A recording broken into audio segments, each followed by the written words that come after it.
Hey everyone, welcome to the B2B Podcast Report. My name is Graham Brown, joining you today to share insights into the world of B2B communications, specifically today, podcast and data from our latest podcast report. We're going to look at engagement data. We are going to understand why podcasts are a powerful platform compared to other forms of communication. And bear in mind today, when we talk about podcasts and when we talk about podcasts generally, we really mean audio and video formats, just like this would be a podcast. It's not necessarily the technology, it's the format. It means this show like now. So how can you as a B2B brand or a corporate brand engage audiences? Let's have a look at the engagement data behind podcasting, why podcasts are such a powerful platform when compared to, say, for example, social media. Today I want to look at two things. I want to look at one, where and why people listen to podcasts, and secondly, the duration people listen to a podcast show. So the context and also how long they engage a podcast episode for. These are two really important pieces of data for understanding B2B engagement. So let's jump straight into the data. Let's have a look at audience context. So where do people listen to podcasts? The received wisdom for many years has been that podcasts are a great way to fill time, dead time, meaning there isn't anything to do, so you might as well listen to a podcast. A lot of people talk about listening to podcasts when they are working out or when they are driving or when they are doing the washing up. That is how it's been for many years. However, what this scenario misunderstands, or what this scenario leaves out of the equation, is the number one context when people listen to podcasts, and that is just listening. So the most popular activity done whilst listening to podcasts is just listening to the podcast. And that's really important. The reason why that is really important is because if we understand that podcasts aren't a space filler, they're not a time killer alone, that they have this value on their own, then we can fully understand the value of that communication to the audience. If we only see podcasts as a way to kill time, for example, you're at a bus stop or you're commuting, then really what we're just competing with is boredom. However, people enjoy listening to podcasts, maybe just lying on the sofa or just sitting in their office chair. They enjoy listening to it as it is. Maybe they just go for a walk and listen to a podcast. These are very common scenarios. And the point is that people choose to do that. They choose to listen to the podcast. It's not like they don't have anything to do, so I'm just going to do the mindless scroll on social media. The mistake that analysts and a lot of people in the podcast industry are making is seeing podcasts really as just the audio video equivalent of the mindless scroll. I don't have anything to do, so I'm just going to listen to a podcast. And that completely undervalues what a podcast can do. If we start viewing them as a valuable form of communication, then we can fully understand like why, when, how people engage with the medium. So we need to start rethinking podcasts beyond time killers to really valuable communication channels in their own right. They have a value in their own right. They're not there simply to plug time. Let's also look at the next data point from the report, which is an understanding of to what degree people listen to the podcast. So podcasts, by comparison to any form of social media, are much longer. It's a long form content. So a key point here is how long do people engage and listen to the podcast? So let's have a look at the data. Now, this data set is from a smaller survey from Bridge Ratings listener data.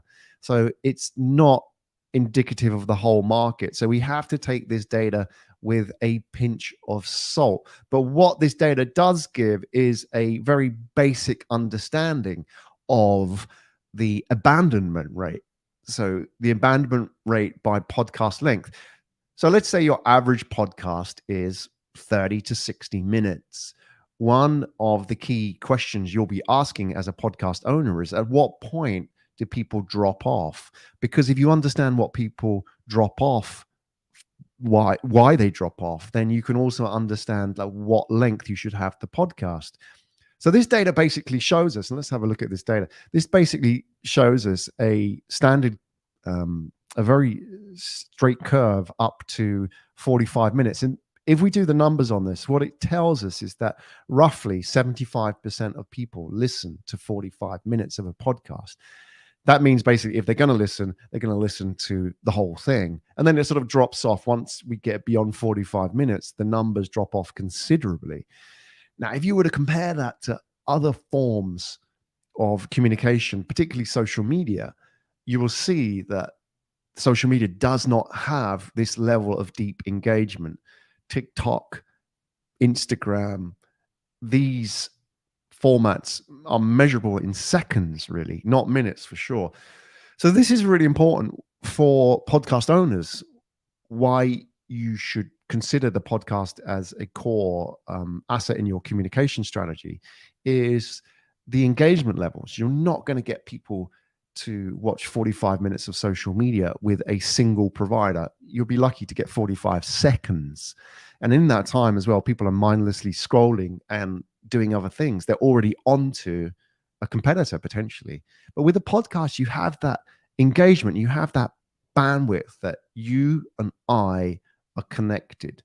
You and I are having this conversation. You're almost sitting around the table with the host and the guest, part of this connection. And we talked about connection in the last episode of the podcast report. And the reason why that's important is because, like we've seen with the audience context, if we start to understand the connection aspect rather than the content of podcast, we can understand that this isn't about content. This isn't about simply filling time, filling space with stuff. That's not what it's about. It's not sort of audio or video eye candy for the audience. It's basically the reason why we do it is to connect with other people, to feel that sense of connection, to feel what people don't have on a daily basis. Now, that connection can be about anything. It can be about, health tech. It can be about self-discovery. It can be about sales coaching. But the point is, if that is interesting to you, if those people are your tribe, then you will want to feel connected to them. And therefore, you're not just going to listen for a few seconds. You're going to feel deeply engaged. You're going to feel drawn into that conversation. So these two data points today that I've shared with you is really as a beginning to help us reframe what podcasts are. In the last episode, we looked at podcast as a powerful form of connection, especially for younger people. We looked at the demographics. And if you're interested in demographic, go back to the last episode of the podcast report and watch that one. You will see how the demographic data for podcast listenership really changes generation by generation. And what this data then does is extend that more quantitative data to a more qualitative, contextualized version of it, which is understanding, okay, so younger people connect with podcasts more than older audiences. And now we're starting to get a picture of why. We're starting to understand how they're connecting. We're starting to understand that they're doing it not just as a replacement for boredom, a surrogacy for other forms of entertainment. We're also seeing that they're not just connecting, but they're connecting for 45 minutes of the episode. So what does this mean to me as a podcast owner or a brand interested in podcast? I think there are two key takeaways here. Firstly, it's really important to understand your audience avatar. Whenever you create a new series, whenever we work with clients on creating a podcast series, the first key piece of data that we want to establish is who is the listener, who is actually the ideal profile that you're trying to reach through this podcast. And importantly, what are their drivers? Why are they listening to your podcast? What keeps them up at night? What is bothering them right now? What is making them frustrated? What is the pain points that listener is experiencing right now? And what is your podcast doing to solve that? So that's really important, to understand that listener and to understand their profile, because then you're not just content. You're not in that sort of commoditized world competing against TikTok, teenagers dancing, or all the other kind of social media bubblegum out there that really is not something that you can compete against as a brand.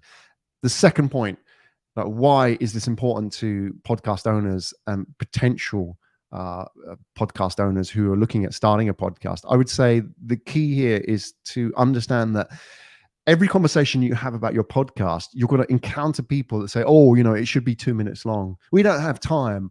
We don't have the attention to, consume a podcast, whether it's audio or video. So you make it 2 minutes long. This happens all the time. People say, oh, your podcast's too long. TikTok videos are 12 seconds, so you should make it much shorter.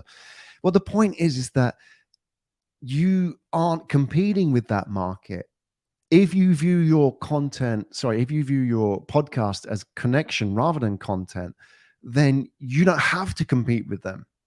You don't have to be at their level. You don't have to be a teenager dancing on TikTok to get their attention. That doesn't suit you. It's not authentic. What is authentic is you having a deep conversation that people can feel part of. So when you have these conversations about your podcast, be very mindful that there are a lot of people out there that don't get it. There are a lot of people out there that feel that your podcast should only compete with the very noisy media landscape. And that is a game you are destined to lose. You will not win against TikTok and Instagram. And you will not win against a 13-year-old on YouTube who can generate millions of views for their show, and they can do it in their bedroom, in their spare time for free. You cannot win against these people. You cannot compete against them. But what they cannot do, what that teenager cannot do, is have a deep conversation, because he or she does not have years of experience and years of connection. And importantly, this is a key point, and this goes back to the data that we shared here, and almost really underpinning the data that we shared in the last episode about the demographics. What a 13-year-old teenager cannot do is have a deep understanding of the pain, the frustrations of the listener. They do not understand that. And therefore, they cannot convey that and solve that through a podcast series. So today, really, I've taken us from looking at last episode, the demographic data of podcast and why podcasts are growing, and particularly how audiences are changing, today to looking at the engagement data, to putting that in a more qualitative context. What I want to do next is understand attention and the importance of the attention economy for podcast owners. So in the next episode, we're going to be looking at, for example, how do you gain the attention of your podcast listenership, and also the latest data on attention, which will give you a really good understanding of what you're competing against in the market. So my name's Graham Brown. You've been watching the Pikkal Podcast Report.